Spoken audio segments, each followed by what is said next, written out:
Good morning दोस्तों, जय श्री राम। ओम भगवते वासुदेवाय नमः। 3-4 दिन से हमारे यहाँ पानी नहीं गिर रहा है। मौसम बन रहा है लेकिन पानी गिर नहीं रहा है। देखिए, सवेरे सवेरे मैं आई हूँ अपने गार्डनों में पानी डालने के लिए, क्योंकि इनकी सेवा भी बहुत ज़रूरी होती है। तो अभी सवेरे सवेरे मैं यहीं पर हूँ, लेकिन हाँ, बारिश का पानी पड़ा है तो फूलों के साइजें बढ़ गई हैं। देखिए,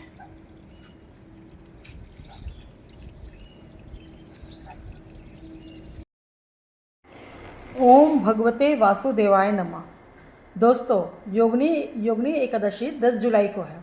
दिन शुक्रवार को रखा जाएगा, जबकि वैष्णव संप्रदाय के लोग 11 जुलाई को मान रहे हैं।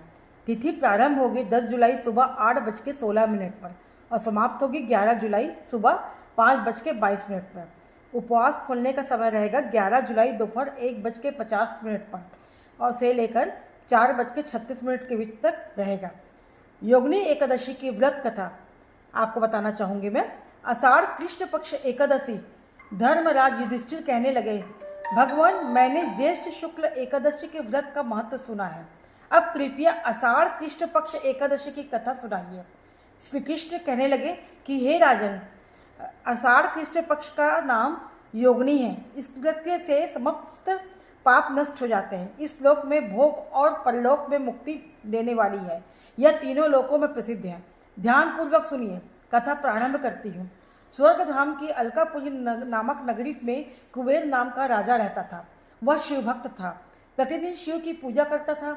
हेम नाम का माली पूजा के लिए रोज उसके लिए फूल लेके आता था। हेम की विशालाक्षी नाम की सुंदर स्त्री थी। एक दिन मानसरोवर से पुष्प लेकर आया, लेकिन वह कामासक्त होने के कारण अपनी पत्नी के साथ हास्य विनोद करने लगा। इधर राजा दोपहर तक माली का इंतजार करते रहा, जिसके कारण भोलेनाथ की पूजा में लेट हो गया। तब राजा कुबेर ने सेवकों से बोला, तुम लोग जाकर पता करो माली अभी तक क्यों नहीं आया है। सेवकों ने पता लगाया कि मालिक अपनी पत्नी के साथ हास्य विनोद कर रहा है। सुनकर राजा क्रोधित हो गया। फिर हेम माली राजा के भय से कांपता हुआ उपस्थित हुआ।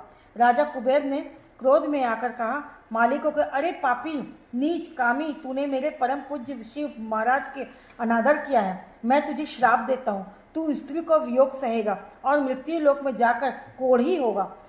कुबेर के श्राप से माली का पतन हो गया और वह उसी समय पृथ्वी में गिर गया।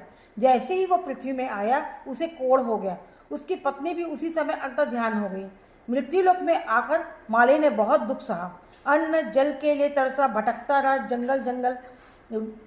रात को भी उसको नींद नहीं आती थी, परंतु शिव की पूजा के कृपा से, प्रभाव से, वह पिछले जन्म का पूरा ज्ञान उसको था।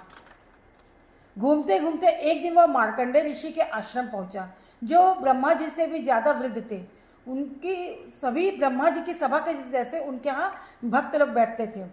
हेम माली वहाँ जाकर मुनि के सीधे पैरों को पकड़ लिया। उसे देखकर मार्कंडेय मुनि ने बोला, तुमने ऐसा कौन सा पाप किया है जिसके कारण तुम्हारी ये हालत हुई है। हेम माली ने पूरी बात बता दी। ऋषि ने उनकी पूरी बात ध्यान से सुनी और कहा, तूने हर बात सत्य कहा है, इसलिए तेरे उद्धार के लिए मैं एक व्रत बताता हूँ। यदि तू आषाढ़ मास के कृष्ण पक्ष में योगिनी नामक एकादशी का व्रत विधि पूर्वक करेगा तो तेरे पूरे पाप नष्ट हो जाएंगे। यह सुनकर हेम माली खुश हो जाता है और मुनि को साष्टांग प्रणाम करता है। मुनि उन्हें सर स्नेह से उठाते हैं।